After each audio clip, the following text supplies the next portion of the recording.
Hello dear students, ये जो question आप देख रहे हैं ये लीनियर इक्वेशन का क्वेश्चन है। और जब भी आपसे ये क्वेश्चन पूछेगा एग्जाम में तो 4 मार्क्स में ही पूछेगा, समझ गए? क्योंकि ये लैंग्वेज क्वेश्चन है और लैंग्वेज को हमको इक्वेशन में, लीनियर इक्वेशन में कन्वर्ट करके, लीनियर इक्वेशन इन 2 वेरिएबल है ना, कन्वर्ट करके फिर हमको इसको सॉल्व करना है। आइए इस क्वेश्चन को हम पढ़ते हैं। क्वेश्चन क्या कर रहा है कि a man wished to give Rs12 to each person. कह रहा है एक आदमी की इच्छा है कि वो 12 रुपया प्रत्येक व्यक्ति को देगा। And found that he felt short of Rs6, और उसने यह पाया कि 6 रुपया उसका घट गया। अब कितना आदमी को दिया पता हमको भी नहीं है ना, आपको पता है ना। फिर क्या कह रहा है कि when he wanted to give all person present, जब वो सभी लोगों को जब प्रेजेंट देना चाह रहा तब उसको 6 रुपया कमा था। उसी बात का वो लाइन है। अब आगे देखिए, he therefore distributed Rs9 to each person. कह रहा कि जब अगर वह रुपया 9 रुपया प्रत्येक पर्सन को देना चाहेगा तो वह पाएगा कि 9 रुपया उसके पास बच गया, है ना। तो how many money did he have and how many person were there. कितना रुपया उसके पास था और कितने व्यक्ति वहां थे। तो पहला बात कि नंबर ऑफ पर्सन हमको पता नहीं है और ना उसके पास कितना पैसा मेरे पास है, उसके पास है, ये पता हमको है। तो हम लिखेंगे let the number of person be x. हमारा नंबर ऑफ पर्सन कितना है? एक्स है, हमको पता नहीं है, be x. And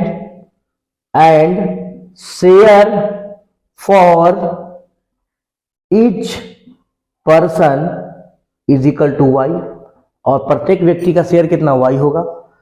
total money कितना आ जाएगा भाई? टोटल मनी हमारे पास x इंटू वाई। मान लो देखो तुम्हारे पास 5 रुपया और तुम 5 भाई, तो पूरा मनी कितना? 5 गुने 5 25 रुपए ना, वही बात तो है। x money number of person y, x गुने वाई, 5 गुने 5। या तुम्हारे घर में 5 आदमी, सबके पास 10-10 रुपया, तो पूरा मनी कितना? 10 गुने 5, वही बात तो है कि टोटल मनी कितना एक्स वाई हो जाएगा। अब अकॉर्डिंग टू क्वेश्चन हम चलेंगे। कह रहा है कि एक a man wished to give Rs12 to each person. एक व्यक्ति जो है वह प्रत्येक लोगों को जहां वह मौजूद है उसको 12 रुपया गिफ्ट करना चाहता है। तो नंबर ऑफ पर्सन कितना? x है, तो टोटल मनी कितना हो जाएगा? 12x इज इक्वल टू कितना? XY के बराबर। लेकिन कंडीशन क्या है कि 6 रुपया उसको क्या होता है? घट जाता है, फेल शॉर्ट ऑफ Rs6। तो Rs6 यहाँ पे 6 रुपया क्या हुआ? कम गया। तो इसमें +6 अगर हम ऐड कर देंगे तो टोटल मनी क्या होगा? बराबर आ जाएगा। ये हमारा इक्वेशन नंबर फर्स्ट।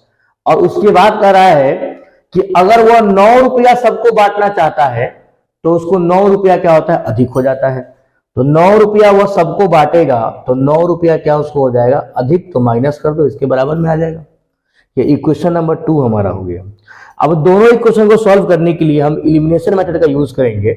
यहाँ 12 है, यहाँ 9 है। हम एक को 3 से मल्टीप्लाई करते हैं, दूसरे को 4 से मल्टीप्लाई करते हैं, 36 आ जाएगा और आपस में ये कैंसिल हो जाएगा। तो वैल्यू कितना हो जाएगा यहाँ पे हम देखते हैं। तो 36x is equal to 3xy plus 18 और 36x is equal to 4xy minus 36। Subtract कर दीजिए, माइनस माइनस ये प्लस, आपस में ये कैंसिल। यहाँ बच गया लड्डू और यहाँ बच गया -6y और यहाँ बच गया +54 है ना। तो पॉजिटिव xy का वैल्यू कितना आ जाएगा? 54, यानी कि उसके पास पूरा कितना रुपया था? 54 रुपया था। अब कह रहा है कि नंबर ऑफ पर्सन कितना था? तो xy का वैल्यू पुट कीजिए किसी भी इक्वेशन में, ऑटोमेटिक इसका आंसर आ जाएगा। तो पहला इक्वेशन क्या है हमारा? 12x। तो 12x is equal to xy है, तो xy की जगह 54 और +6, तो कितना होगा? 60 इज इक्वल टू 12x और x का वैल्यू कितना आ जाएगा? 5, यानी कि 5 व्यक्ति वहां मौजूद थे। तो 12 पंचे 60, 6 रुपया तो घट रहा था, 54 रुपया। बिल्कुल फर्स्ट इक्वेशन सही आ गया। दूसरा इक्वेशन 9x, तो 5 नवा 9 5 कितना होगा? कितना व्यक्ति? 5 व्यक्ति ना, 9 5 55, तो 45 और 9 रुपया उसको बच गया। तो 45 और 9 कितना होगा? 54, तो टोटल वैल्यू के बराबर आ गया। तो हमारा आंसर क्या है, बिल्कुल सही है। इसको मैं इस तरीके से भी क्या कर सकते हैं, चेक कर सकते हैं ना, कि हमारा बनाया हुआ आंसर सही है गलत है। बोर्ड एग्जाम में जो आप बनाओगे कॉन्सेंट्रेट माइंड से बनाना, आपका बनाया हुआ बिल्कुल सही होगा, है ना। सिर्फ अगर आपको कंफ्यूजन हो तो आप इस तरीके से चेक करो। देखो कैसे, 12 पर्सन, 5 व्यक्ति, 12 पंचे 60, यानी कि 60 रुपया पूरा उसके पास है। 12 5 60, पहला कंडीशन में 6 रुपया घट रहा था, 60 माइनस 5 कितना होगा, 54 आ गया बराबर। सेकेंड कंडीशन 9 रुपया, तो 9 इंटू 5 कितना होगा, 45, और 45 में क्या है, जोड़ दो 9, 9 का अधिक पूरा तो कितना होगा, 54 नहीं आ गया, बिल्कुल सही हमारा आंसर है। तो बच्चे इस तरीके का यूज करके आप जब बना लोगे एग्जाम में, है ना, उसके बाद चेक किया जाता है। ये नहीं कि बनाया उसी को चेक करके पूरा टाइम बिता दिया, ऐसा नहीं है ना। तो एग्जाम में आपके पास टाइम लिमिटेड रहता है, या फिर स्कूल का एग्जाम नहीं है कि साथ 2 मिनट लिख लेते हैं 1 मिनट, है ना, ऐसा नहीं।